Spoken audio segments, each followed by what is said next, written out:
Seorang pria di Banyu Asin, Sumatera Selatan ditembak tetangganya hingga tewas. Korban dituduh mencuri sepeda motor milik pelaku.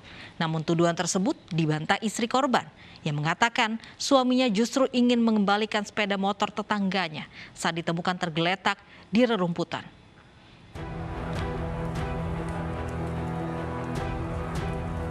Tim dokter forensik Rumah Sakit Bayangkara Muhammad Hasan Palembang, Sumatera Selatan melakukan otopsi jasad Eli Sujarwo yang menjadi korban penembakan.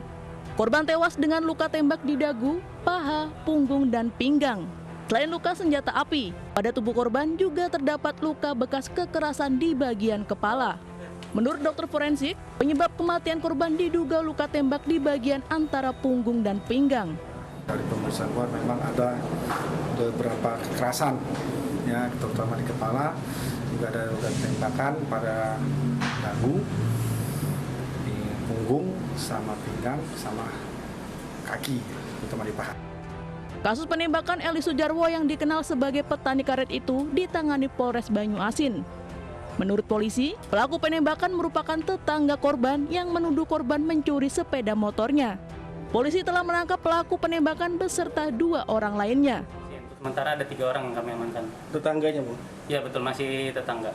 Itu termasuk yang pelaku yang menembak langsung? Betul. Juga ada yang diamankan? Ya betul, untuk 3 orang itu yang pasti ada di TKP dan ada perannya masing-masing, itulah yang masih kami dalami saat ini. Sementara itu, keluarga korban menampik tuduhan tersebut. Menurut istri Eli Sujarwo, saat itu suaminya yang hendak ke kebun karet melihat sepeda motor tetangganya tergeletak tidak jauh dari rumahnya. Korban pun berinisiatif untuk mengembalikan sepeda motor pelaku. Namun di tengah jalan, korban bertemu pelaku dengan beberapa temannya dan menuduhnya mencuri sepeda motor. Pelaku yang saat itu sudah membawa senapan angin melepaskan tembakan 3 kali ke arah korban hingga akhirnya korban tewas. Kita pelaku dihukum seberat-beratnya yang setimpal karena pihak keluarga kami tidak menerima. Kami istilahnya minta hukum.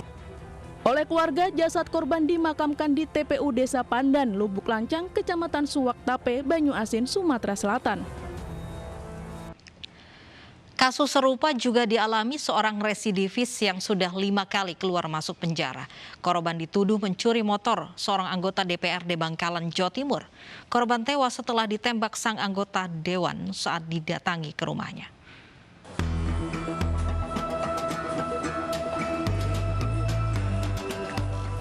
Inilah 2 tersangka penembakan seorang warga yang ditemukan tewas di Kecamatan 10 Bangkalan, Jawa Timur.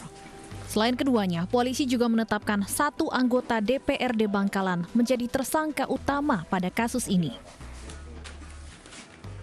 Penetapan anggota dewan berinisial H ini setelah hasil uji balistik, jenis peluru yang melukai korban identik dengan senjata milik H, yakni senjata api rakitan jenis revolver kaliber 38 mm. Selain itu, H jugalah yang menjadi eksekutor. Penembakan ini bermula saat 3 tersangka mendatangi rumah korban yang dituduh telah mencuri motor milik tersangka H. Karena membantah, korban dibawa ke mobil tersangka H dan dipaksa untuk mengaku telah mencuri. Kesal karena terus mengelak, korban tewas ditembak tersangka H. Inisial H ini pejabat, jadi anggota dewan, dan ini barang bukti senjata api beserta proyektilnya sudah kami dapat. Hasil dari lapor ini bisa dilihat. Kami akan langsung melakukan pemberkasan dan kami limpahkan berkas perkara ke JPU. Berarti status H itu sebagai tersangka sudah? Tersangka, ya. Sudah tersangka? Iya. Belum ditahan? Belum, kita masih memperkuat alat bukti. Korban diketahui merupakan residivis kasus pencurian yang sudah 5 kali keluar masuk penjara. Dan inilah yang membuat 3 tersangka menuding korban telah mencuri motor di tokonya. Selain senjata api dan proyektil peluru, polisi juga menyita 1 mobil milik tersangka H yang digunakan saat mengeksekusi korban.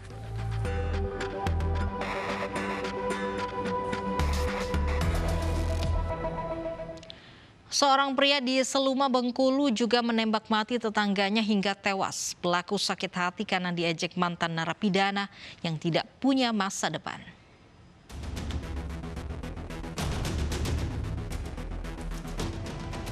Inilah MD, pria yang ditangkap usai menembak tetangganya hingga tewas. Warga Dusun Jalur Desa Padangkuas, Seluma, Bengkulu itu mengaku sakit hati dengan perkataan korban yang menyebut masa depan pelaku suram karena merupakan mantan narapidana. Peristiwa ini berawal saat korban bertemu dengan pelaku di kebun untuk memotong kayu.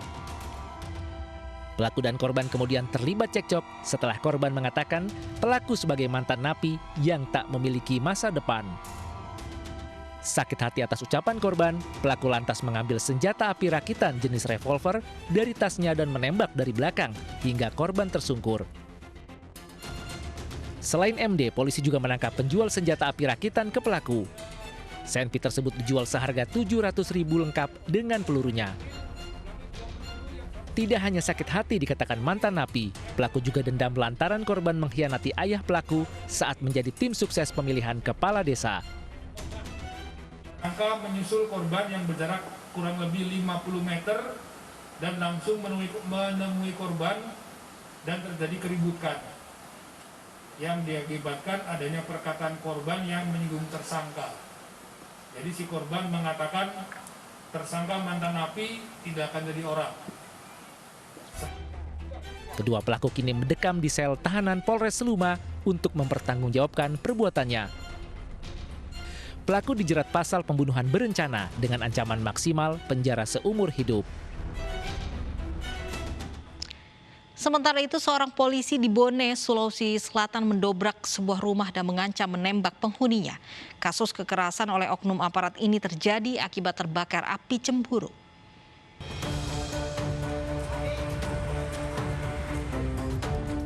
Yusuf, kakak kandung pemilik rumah, menunjukkan bekas pintu yang ditendang oleh seorang oknum polisi berinisial FA berpangkat Brigadir Kepala atau Bribka. Tendangan di pintu rumah pasangan AT dan HA ini terjadi di Jalan Jenderal Sudirman, Kelurahan Manurunge, Kecamatan Tanete Riatang, Kabupaten Bone, Sulawesi Selatan. Setelah menendang pintu, oknum polisi berpakaian preman yang berdinas di Polda Sulawesi Selatan ini langsung merangsek masuk dan meluapkan emosinya kepada AT. Tidak cukup dengan ancaman verbal, oknum polisi ini juga mengeluarkan senjata api miliknya dan mengancam menembak seisi rumah. Peristiwa ini diduga dilatar belakangi rasa cemburu. Oknum polisi menuduh adik iparnya AT mengganggu istri pelaku. Yusuf menambahkan antara adik ipar AT dengan istri pelaku berteman sejak SMA. Dia langsung tendang pintu, Pak Dik. Pintu marah-marah. Iya. Masuk dalam rumah marah-marah. Dia itu diancam, ditembak semua katanya. Kamu bunuh semua ini. Tapi memang sebelumnya belum ada, tidak ada persoalan sebelumnya, Pak? Tidak ada. Tiba-tiba datang, Dik. Tiba-tiba datang.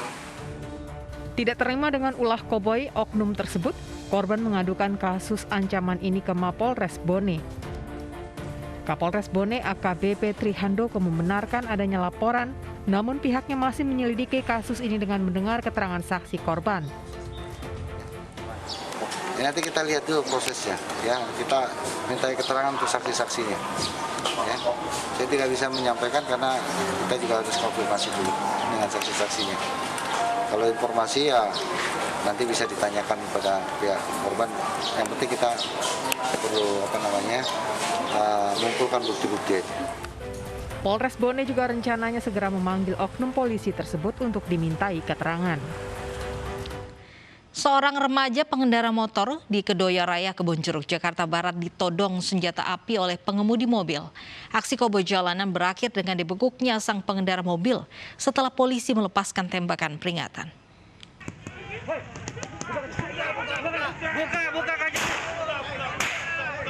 Buka kacanya, nyabu dia kayak gitu. Buka.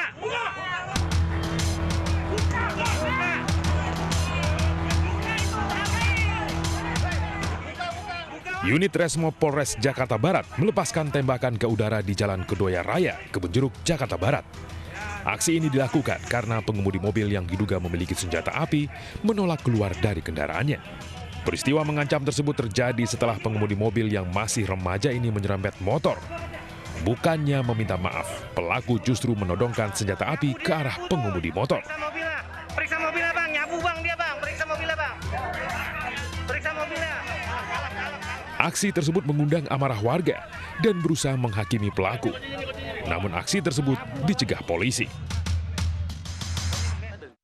Itu ditodong saya yang lihat sendiri. Ditodong tapi iya.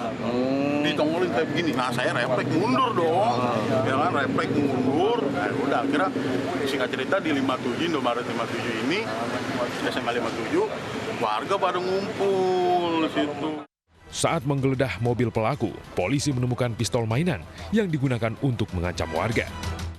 Bukan shotgun, bukan airgun, senjatanya plastik. Oh, plastik. Senjata plastik yang biasa buat mainan anak-anak. Sempat ditanya nggak, dia bawa-bawa itu untuk apa, Pak? Itu kalau menurut pengakuannya sih sementara nggak sengaja terbawa, itu memang mainan anak-anak. Memang ada di mobil itu, nggak sengaja terbawa. Polisi akhirnya berhasil mendamaikan pelaku dan korban. Pelaku juga diminta membuat surat perjanjian untuk tidak mengulangi perbuatannya yang bisa membahayakan dirinya dan orang lain. Seorang remaja di Cengkareng, Jakarta Barat dihakimi massa karena menodong warga dengan airsoft gun. Saat diperiksa polisi, diketahui pelaku positif narkoba jenis sabu dan ekstasi.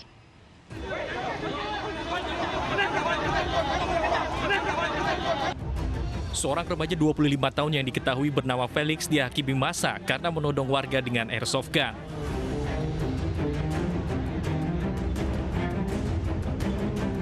Sebelumnya pelaku yang aksinya terekam kamera warga sempat akan masuk ke dalam perumahan namun dicegah petugas keamanan komplek. Pelaku juga menodongkan airsoft gun ke pengendara dan bahkan menantang polisi. Pada saat kejadian itu, sore sekitar pukul 15.30, pelaku menodongkan senjata ke petugas security yang menjaga pemukiman komplek Grand Mansion. Saat itu, pelaku menodong-dongkan juga ke arah warga-warga yang mau masuk, sehingga security kembali ke pos jaga dan menghubungi anggota kami yang kebetulan juga sedang patroli dan berhasil diringkus kembali ke Mako Polsek. Pelaku yang berhasil ditangkap langsung dibawa ke Polsek Cengkareng beserta senjatanya untuk diperiksa lebih lanjut. Hasil pemeriksaan diketahui pelaku positif narkoba sabu dan ekstasi. Sementara senjata jenis airsoft gun disita polisi.